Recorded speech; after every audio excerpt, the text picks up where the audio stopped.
14 декабр асосгузори сулҳу ваҳдати миллии пешвои миллат президенти ҷумҳурии Тоҷикистон муҳтарам Эмомалӣ Раҳмон дар шаҳри Бохтар бинои нави корхонаи воҳиди давлатии маркази ҳифзи техникии иттилоот, сертификатсия ва экспертизаи саридораи ҳифзи сирри давлатии назди ҳукумати ҷумҳурии Тоҷикистон дар вилояти Хатлонро мавриди истифода қарор доданд. Иншоот дар доираи нақшачорабиниҳо бахшида ба ҷашни 35-солагии истиқлоли давлатӣ бунёд шуда, атрофи он бо гулу дарахтони ороишию ҳамеша сабз кабудизор гардид.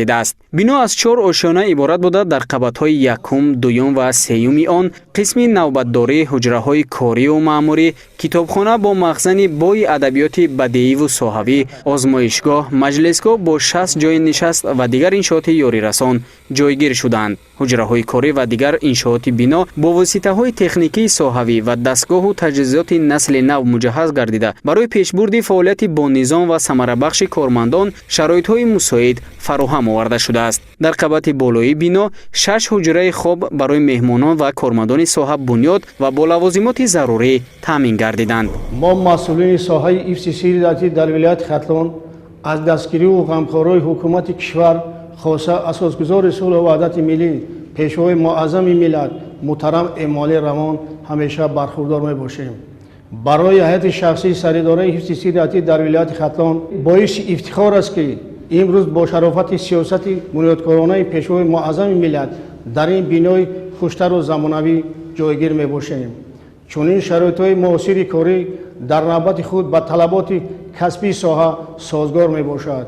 мо масъулини самти ҳифзи сирри давлатӣ ва ҳифзи техникии иттилоотро водор менамояд ки аз ҳарвақта дида бештар бари иҷрои босифат ва саривақтии вазифаҳои хизматӣ талош намоем. бо истифода аз ин фурсати муносиб миннатдории тамоми кормандони соҳаи ҳифзи сирри давлатӣ ва ҳифзи техникии иттилоотро ба президенти маҳбуби кишвар пешвои муаззами миллат муҳтарам Эмомалӣ Раҳмон мерасонем.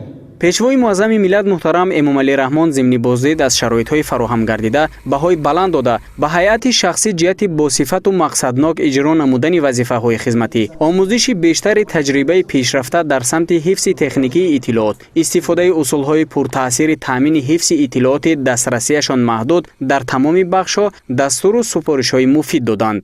қобил ба зикр аст ки то ин дам кормандони соҳаи ҳифзи сирри давлатӣ ва ҳифзи техникии иттилоот дар вилояти Хатлон дар бинои иҷора фаъолият менамуданд. ифтитоҳи бинои нав ва таъминот бо техникаю лавозимоти зарурӣ аз дастгириҳои навбатии ҳукумати мамлакат дониста шуда, он дар сифатноку босамар амалӣ гардидани сиёсати давлатӣ дар соҳаи мазкур таъсиргузор хоҳад буд. албатта барои мо кормандони ниҳоди мазкур боиси сарфарозӣ аст ки имрӯз бо иштироки бевоситаи пешвои муаззами миллат муҳтарам Эмомалӣ Раҳмон иншооти мазкур ба фаъолият оғоз намуд. зикр бояд намуд ки то ин вақт кормандони бахши марказ дар вилояти Хатлон дар бинои иҷора фаъолият доштанд ва имкониятҳои он барои пурра амалӣ кардани сиёсати ҳифзи техникии иттилоот созгор набуд. хушбахтона дар доираи сиёсати созандаи сарвари давлат муҳтарам Эмомалӣ Раҳмон сохтори мазкур соҳиби бинои мутобиқ ба замони муосир ва муҷаҳҳаз бо таҷҳизоти замонавӣ гардида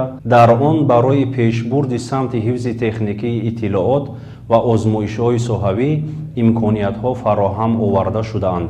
ин моро водор месозад ки минбаъд низ бо масъулияти баланди касбӣ баҳри иҷрои вазифаҳои хизматӣ ва ба ин васила саҳмгузор будан дар ҳадафмандона ва босифат амалӣ гардидани сиёсати ҳукумати мамлакат тамоми қувваи худро сафарбар намоем.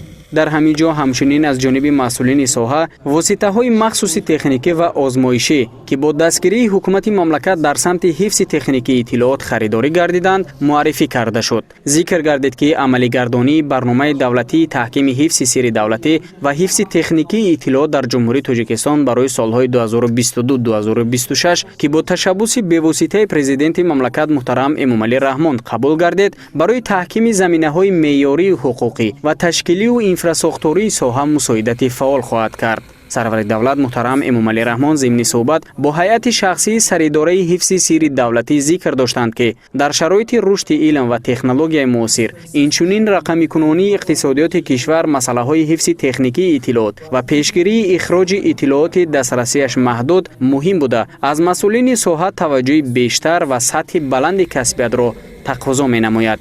дар навбати худ кормандону масъулини соҳаи ҳифзи сирри давлатӣ аз дастгирӣ ва таваҷҷӯҳи хосаи пешвои миллат муҳтарам Эмомалӣ Раҳмон ва фароҳам сохтани инфраструктури кору фаъолият дар ин самт изҳори сипос намуда ваъда доданд ки дар пайравӣ ба сиёсати хиратмандона ва созандаи роҳбарияти олии сиёсии Тоҷикистон фаъолияти худро минбаъд низ хуб ба роҳ монда барои иҷрои вазифаҳо, таҳкими ҳифзи сирри давлатӣ ва техникии иттилоот сайъи бештар хоҳанд кард.